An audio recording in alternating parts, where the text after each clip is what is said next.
Hi, everyone. My name is Natalie LaBonte, and I'm an intuitive coach, artist, and Feng shui consultant.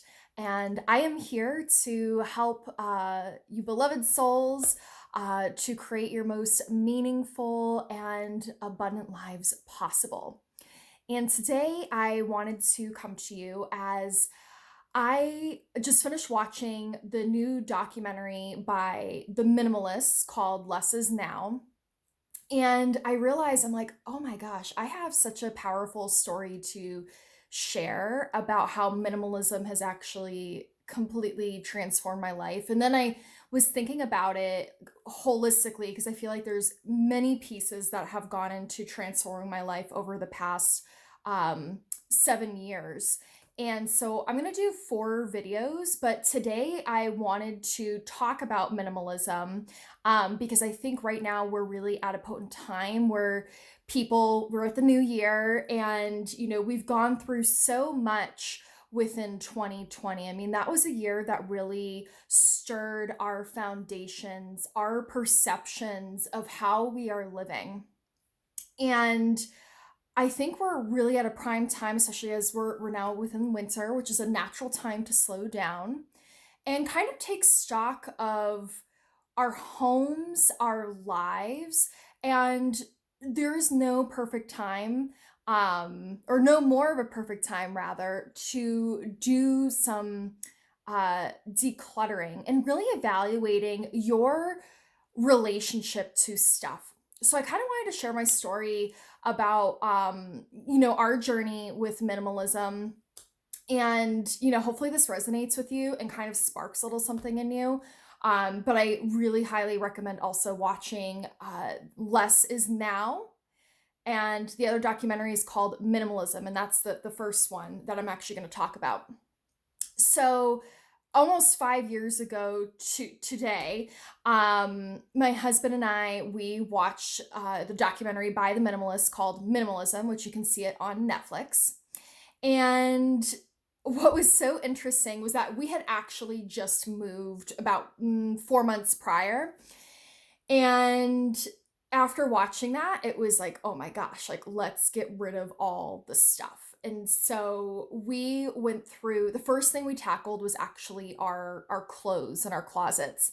Um, we got rid of 6 bags of clothes. And I mean full bags. And when I say got rid of, we donated that, of course, because I'm a firm believer in what can we do to help serve others, right? So I almost look at trash as like a last resort, because I'd rather be giving back and not necessarily adding products to a landfill, right? Because if there's someone that can benefit from from an item that I have, I want them to have that. Like that's genuine. So we had 6 bags of clothes, full garbage bags of clothes that we ended up donating.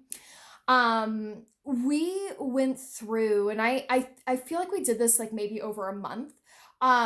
Each room we just went through our stuff. We went through the closets. We were looking to see what really matters to us, like what sparks joy, a la Marie Kondo. If you haven't heard of Marie Kondo's, life changing magic of tidying up, that's a fabulous book, and she also has a documentary on Netflix. But we really looked at, what is sparking joy within our lives, like what items are meaningful and purposeful to us. And that really is, the focus of minimalism and kind of like what the minimalists talk about is having like, do things really make us happy? Because if we look at our, like, the American life that many of us are living, but of course, not all, but many folks, um, we use things as a goalpost to say, I am happy now because I have X, Y, and Z, or I will be happy when I have the new car, I have the new house, I have the higher paying job. We're always putting happiness to the future. rather than choosing to be happy right now. And one thing I actually wanted to share specifically, that I learned this year through 2020 and all that brought forward was that, so I don't know, maybe over the past 3 years, I had been saying, oh, 2020 is going to be the year that I get a new car. My car's gonna be 10 years old, and it's been paid off, and I deserve a new car. Well, then this year, this past year happened, and I had already been working from home for the past 6 years. So I'm very grateful that, truthfully, my life didn't change in regards like that much. Of course, there were other aspects that shifted, but I already was very much used to the working at home flow, and I'm also an outgoing introvert, so I love being at home. Truthfully, I was like, okay, great. Um, but anywho, it was so interesting because I realized over the past few years, like I was like, oh yeah, my car, like it's getting me from A to B and all that stuff, but it's just okay. Like it's a very, I will say it's a very basic car. There's no Bluetooth. My AC is currently broken and I have no intention of fixing it. And my radio actually has been broken for the past 4 months. Like I can't even plug in like an auxiliary cable to like listen to my phone. Um, so anywho, um, this, like I said, it's a pretty basic car, but this year it was so interesting because all of a sudden I had zero desire to replace that car, to get a new car. I was like, I'm perfectly happy with what I have. I'm not driving much, literally to the grocery store. A few errands here and there and whatnot, but I'm not going anywhere, and I'm actually quite happy with what I have. So I'm so grateful that I just had this opportunity to kind of slow down and to not be like, oh, I can't wait till I get my next car. Like I can't wait till I have the heated seats and the Bluetooth, all that jazz. I don't have crank windows, so that's something. I have automatic ones. But yeah, it really was a profound moment for me, and I still am. I'm still content with what I have. And like I said, we it was the AC. It was kind of in 2019. And then in 2020, it officially was done. It turns out I thought it was just an AC recharge. Turns out the compressor went. And I'm like, I live in the Northeast. There's a handful of days where it's really, really hot and I would need this. Otherwise, who cares? I'm fine driving with my windows down, taking in the fresh air. So, um, I just really wanted to come to you with a message on how minimalism has shifted my perception of things, the stuff that I invite into my home, the clothes that I buy. I've pared down my clothes drastically, and if I get something new, I make myself get rid of an article of clothing. And again, when I say get rid of, typically I donate. The only time I would not donate if it was something that was, should not be donated. Like it was, either complete trash. But honestly, I don't have any clothes like that right now. Um, when it comes from a clothing perspective, another big thing, which I'm actually going to talk about more so in my video on Feng Shui, but the decorations that we have now in our home are far more intentional. And I truly believe, we have this tendency where it's like we have a space and we want to fill it.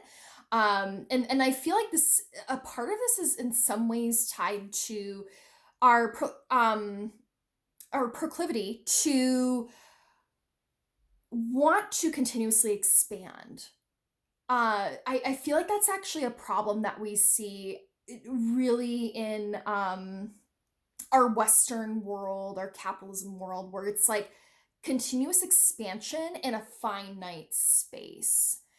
And if we look at the seasons, there is the productivity seasons of like spring and summer, and then there is the introverted seasons of fall and winter. And so when we look at like the seasons and how everything naturally flows, or even the moon waxes where it's that gaining of energy, and then the moon wanes where it's that time to kind of like pull back, go within. It's already so evident within our natural world, the need to contract, but we have this tendency to continuously expand. And I feel like a lot of that is mirrored within our stuff. So, what I encourage you to do today and maybe over the next month. So after watching the Less Is Now documentary, there actually is like a Less Is Now challenge where you can partner up with someone. I feel like it is good to partner up. Like me and my husband were able to do it, but maybe you do it with a friend. Where each day it's you first day you get rid of one thing, the second day you get rid of two things, third day you get rid of three things, and you do this for 30 days. So I feel this is good for people who maybe have never decluttered before, and it's kind of a gradual process. You're building yourself up to it. And this is also good for people because I firmly believe, and this is something I say to my clients as well, that even if you declutter once, it's actually always good to make a habit of that at least once a year. I try and do it typically twice a year, if not, I don't know, even once a season could be beneficial.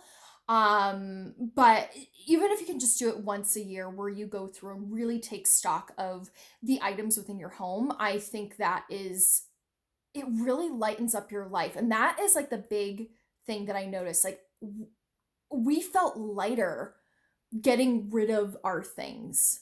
We felt freer to not have like this energy, because everything is energy. I mean, that is science. Everything comes down to atoms that vibrate. And having items in our home that didn't mean anything to us, it didn't contribute in any way to our lives, it created space for new things to come in. And when I say new things, I don't mean actual physical items, but like new experiences. Like, it really reshaped our perception of happiness and what it means to lead and live a meaningful and abundant life. Because abundance it's not about the things, it's not about the money, it's about the level of fulfillment and joy that we receive, which segues perfectly into the next video I'm going to share, which is on Feng Shui, and also how that kind of shaped my life and how I use it to shape the lives of my clients. So here I am, end of the video. Hopefully you'll take this time to go through your home, start looking through the closets, start going through your clothes. And this is where it is beneficial to perhaps work with someone who has experience with decluttering, because I know that there's emotional attachments to things. And a lot of it actually is tied to emotional baggage that we're not ready to release. So just keep that in mind if you run into any roadblocks. I'm, of course, here for you. Feel free to reach out. And I can't wait to share more on the next topic that has transformed my life, which is Feng Shui. So take care, everyone. Bye.